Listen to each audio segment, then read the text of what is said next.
All right, guys. So we got to talk about the race hustlers of America, okay? Because they're out in full force crying racism, because Deion Sanders, the head coach of the Colorado football team, is getting criticized for being unorthodox, right? Now, instead of taking the race colored glasses off and analyzing the situation for what it is, which is that, hey, Deion Sanders is being unorthodox, he's doing things differently. Yes, there's going to be criticism from people who are traditionalists in college football, but it has nothing to do with his race as much as it has to do with the fact that he's doing things differently, okay? And that there are plenty of white people in this country that are rooting for Deion Sanders, okay? They like Deion Sanders. However, there are people that don't like Deion Sanders. And the reason why they don't like Deion Sanders is because he's a little cocky, right? He's cocky, okay? He's a little full of himself, right? He's very confident, but it's kind of arrogant, okay? And look, when you're arrogant, you're going to invite people that will hate it, right? They'll say, hey, I don't like that. But again, it has nothing to do with Deion Sanders being black, okay? It has everything to do with who he is. That is sports. But again, the race hustlers of America, for whatever reason, in their minds, they're stuck in this eternal battle of victimhood, right? Where they try to say that, well, the white man's against me because I'm black, right? You have people like Luke Campbell, who tweeted, you had white people in sports bar in Miami rooting for Colorado State who they know nothing about because they don't want to see a black man from Florida, Deion Sanders, succeed. That's the world we live in. God is doing something special through him, right? So again, you guys understand what's going on here, okay? They're saying that white people were rooting against Deion Sanders because he's a black head coach. Okay, they don't want to see black people succeed, even though the head coach of Colorado State is black, right? He's black, right? But again, that doesn't stop the race hustlers of America, like, for example, Tariq Nasheed, from going on this crusade claiming that, again, Deion Sanders is some type of victim of racism and that people are criticizing Deion Sanders because they don't want to see a black man do well. Which brings me to this video right here, which is of a phone call that Tariq Nasheed had on his show with a white caller who is a master troll, right? About Deion Sanders and the criticism that he's getting. Because again, in Tariq Nasheed's mind, all the criticism of Deion Sanders has to do with his skin color, right? Doesn't have to do with, again, the way he does things in an unorthodox and a not traditional way. No. It's not that. It's because he's black. And this white caller here, in an epic troll, is basically going to bring out the racism of people like Tariq Nasheed and how they think. And quite honestly, it really is hilarious because if you listen to these people talk, they are like the black KKK, right? They really are, okay? They are the black KKK. And before I play this epic phone call exposing this guy's racism, I want you guys to listen to what this guy was saying, Tariq Nasheed was saying before this phone call from the white guy, in which he's criticizing a black announcer for the way that he talks, okay? He's apparently talking too white, and Tariq Nasheed had an issue with it. Take a look. These Sambo coaches. And speaking of Sambos, did y'all see that ESPN reporter early on? Did y'all see that little that he said early? What was his name? What was his name? You see, this is why I like Prime, because Prime don't be out here up. That's why I like Prime. He's one of the few who's out here who's a man standing on his square and ain't out here being a Sambo. Did y'all see that Sambo? That, what's his name from ESPN? He was like, yeah, boy, yes, welcome to the Colorado State game. It's like, it's almost like the BT Awards out here, my God. And people are like, okay, nigga. He said, oh God, it's like the beat. We got Master P, we got Offset. It was, the way he said it was kind of yeah. It didn't sound hip. It sound real the way he said it. He said it in a real context, you know. And people online was like, "What is this nigga talking about?" Yeah, so you see that, you hear that. Again, this guy goes on this very racialized rant, essentially criticizing a black announcer for not sounding black enough, okay? He is a bunch of racial slurs that Tariq Nasheed said, okay, that mean that you are white on the inside and black on the outside, right? This is what they say to people, okay, black people who have the ability to speak properly, right? That you are a racial slur. You're not actually really black. So that leads me to, again, this phone call right here from, again, this white guy who's an epic troll. And he's just going to expose more and more of the overt racism from these people like Tariq Nasheed, who, again, I'm not entirely sure if he was white, he would actually have a platform for this type of overt racism. But hey, you know, it seems that there's double standards all over the place. But anyways, let's go ahead and get into this. Okay, well, I guess we'll get Jeff. Let's get Jeff first, Hambino. What's up, Jeff? Yes, sir. How are you doing today? I'm good. What's going on with you, Jeff? First of all, I love that you're talking about college football. I'm a big fan. It's like the only sport I like. Shout out to the Indiana Hoosiers representing Southern Indiana. Another thing, you mentioned the announcers, the black announcers. It's really crazy how, like, if I'm in a Twitter space, you can immediately tell if someone's black or white. But on an NFL game, all these black announcers basically just sound like straight up white people. They're very good at that. Not really. I mean, we can tell if they're black. We can tell. They just overly announce words, but yeah, we can tell if they're black, even on the radio. Interesting. Yeah, we can tell. Some of them I struggle with, like NFL announcers. Like some of the former players can change their voice. But another thing, I heard you talking about Deion Sanders, and you were criticizing announcers that said that he's making it all about themselves. But I do think they have a point. And you mentioned like Bear Bryant getting heavily awarded by Alabama and all that. But that wasn't him making it all about himself. That was other people that were celebrating him. It wasn't him doing that. Okay. Well, the thing, but no, because their argument was, well, it's not about the coach, it's about the players. It shouldn't make it about him. It's all about the players. Why don't you focus on the players? But no, they focus on coaches when they're white, when it's a white coach. Well, they praise the white coach. They praise white coaches all the time. Yeah, so again, if you listen to people like Tariq Nasheed, this is how these people think. This is like, I understand why they think this way because I am black. So there is a temptation to think this way. And I come across black people who do actually think like this. They really do see any type of interaction between black and white people in a racialized context to the point where, oh, well, if you're white, you get praised, right, as a coach. As if no white coach has ever been criticized, right, at all. They've never criticized a white coach, okay? White coaches don't get criticized. When white coaches get criticized all day long, just in virtue of the fact that if you are a coach, you're going to get criticized, right? So white coaches have been criticized, okay? Because if what Tariq Nasheed was saying was true, then white coaches would never get fired, right? White coaches get fired all the time because they get criticized and ran out of town when they don't perform well, right? In this case of Deion Sanders is making a whole lot of stuff about him.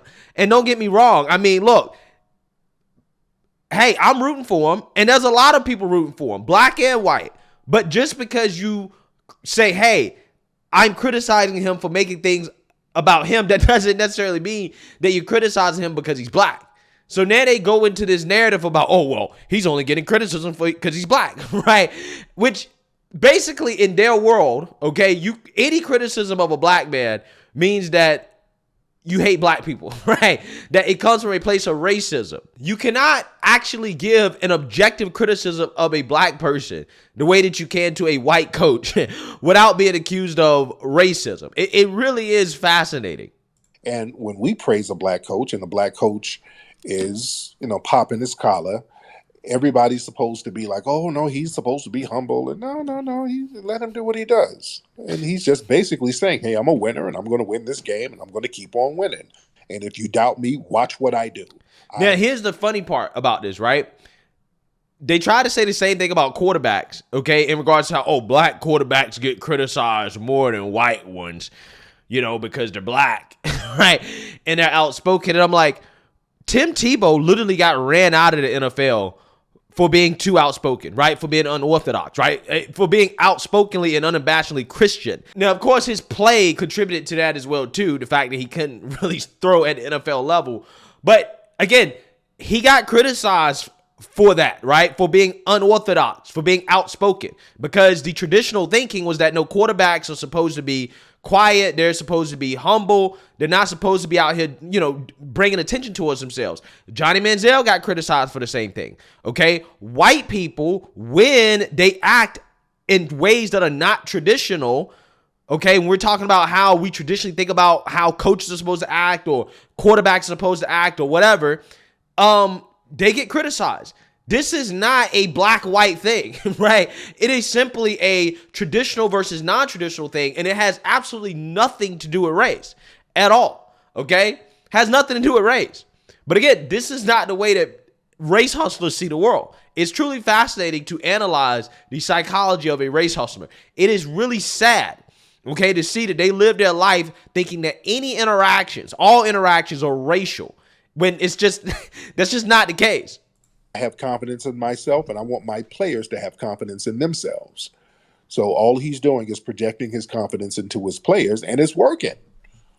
Yeah. Well, I don't think they're criticizing like the media for talking about Deion Sanders. I think they're criticizing Deion Sanders for talking about Deion Sanders so much. I'm not kidding. I follow college football. I've never seen a coach who makes it about himself as much as Deion Sanders. And you can say that's a good thing, but it's true. You can't compare that to any white coach. I've never seen it before. Now, were you? Well, what do you mean he makes it about? Well, he makes it about himself. How? And by the way, were you rooting for Colorado State? Because you sound like a Colorado State fan. Yeah, you sound like a Colorado State fan because you're white, right? So again, this was the narrative they've been pushing, right? If you're white, you are rooting for Colorado State because you don't want to see a black man, Deion Sanders, do well, okay, as a coach. Even though, again, the Colorado State head coach, Jay Novell, is black, right? But he's race hustling. They don't know that, right? They don't know that. Probably. Yeah, you were. But I'm curious, can you name a white coach off the top of your head that you think makes it about himself, sells sunglasses? Can you name a white coach who they doubt like they doubted Deion? They don't do white coaches like that and second guess them. They don't do that to white coaches. When a white coach comes in, by default, they're like, well, yep, he's the man for the job. But Deion, everything was about second guessing. Can he do it? Will he fail? What is he going to do? Does he have the skills? Does he have the experience? Does he have everything was about doubting Deion. And he was like, hey, you know what? I'm going to do what I do. I'm going to come in. I'm going to win. Y'all keep doubting me. I'm going to make you a believer. So he was making it about himself as it relates to people doubting him. So, yeah, he's going to speak up for himself. Yeah. So, again, when this guy, Tariq Nasheed, is asked, have you ever seen a white coach act the same way that Deion Sanders acts, right? Which is why Deion Sanders gets criticism. Tariq Nasheed deflects because he doesn't actually really have a counter example to prove his point of, well, this is all racism, right? The criticism towards him is just racist, and that's it, right? It's just because he's black. In order to prove that, you actually have to have a white coach that acts the same way that Deion Sanders acts, and he received no criticism. White coaches, there has been no coach, right, that is white, that has acted that way, which is why you don't see white coaches getting that type of criticism. But if you saw a white coach act that way, if a white coach acted the way Deion Sanders acted, had the same profile that Deion Sanders has, you would see the exact same type of criticism. Evidenced by the example I just gave you with Johnny Manziel, with Tim Tebow, okay? Any coach, any quarterback in sports, if you are in a traditional position and there's a way you traditionally act, when you don't act the way that you're expected to act, people are going to criticize you, okay? You don't ever see them criticize white people. White people never get criticized, right? Again, this is just so ridiculous. It's just so ridiculous. Sam? Why would he be selling his sunglasses? Like, have you ever seen a coach before who sells a merchandise brand completely separate from anything related to the team, makes his own pair of sunglasses and starts selling it to people? He's had that plan. What's wrong with that? Hell, the college sports for years they made a grip off those black players, and those black players didn't get a dime. So yes, I want Deion to market everything he can and make every dime he can. I mean, it's not just that; it's just the whole thing. It's all about. It really is. There's no other program. I swear, y'all hate to see a competent black person who ain't bowing down, who's winning. Why do y'all hate that so much? Because it makes us insecure that we can't do it the same way he can. Thank you.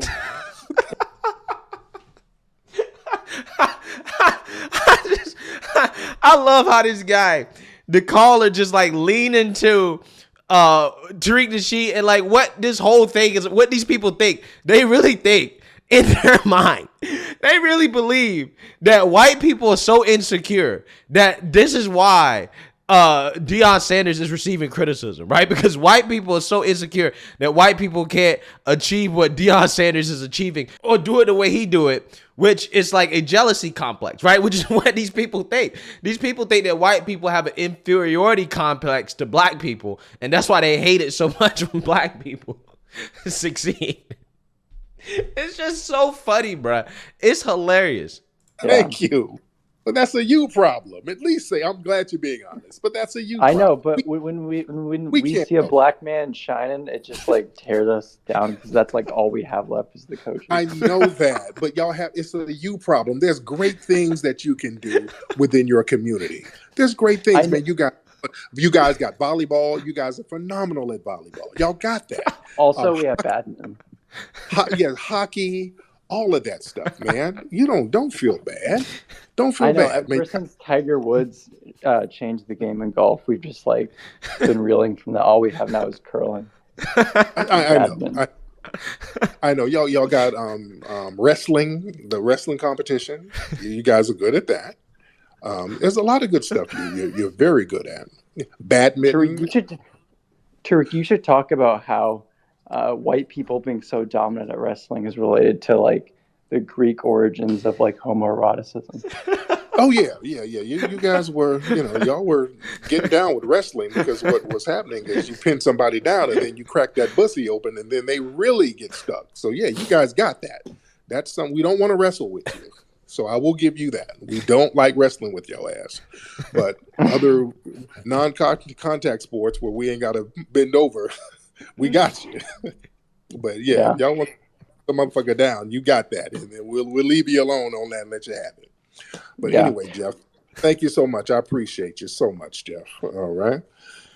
You know what's so hilarious, bruh, is that Tariq Nasheed, he doesn't realize that the call is trolling him, right? In the sense that he's baiting Tariq Nasheed or all the things that these people actually believe. They really do think that white people look at black people and they just hate, right? We just hate seeing a black man be successful. They don't like seeing you be successful. Okay, they don't like seeing you winning. Well, again, if that was the case, there would be no black people in the NFL. There wouldn't be any black people in the NBA. There'd be no black coaches at all. Okay, there'd be no black people. In fact, black people. Again, we'd be in the Jim Crow era, right? We'd be there again. Okay. But clearly that's not the case, right? Clearly these people, again, they're the ones that are insecure, right? And a lot of these people are so insecure that they really do think that there's no legitimate criticism of a black person from a white person. It's always just racism, okay? And it's just, to me, it's sad that you have people in this country that really do think like this. They really do think that any interaction with somebody that's white is some form of racism, hate, and bigotry. And it really is sad, because if you're living your life like this, okay, you're perpetually going to be a victim. You're never going to get ahead with this type of mindset. You're just not. You're not. But, again, I just thought that phone call was hilarious. I think that the white guy trolled his man so hard. But again, you can hear how racist this dude actually is. How racist these people are. It's a shame that we got people like this that live in this country that really do think in black and white when it comes to everything. It's sad. Let me know what you guys think. Make sure you like, comment, subscribe, and importantly, share a black conservative perspective. Peace.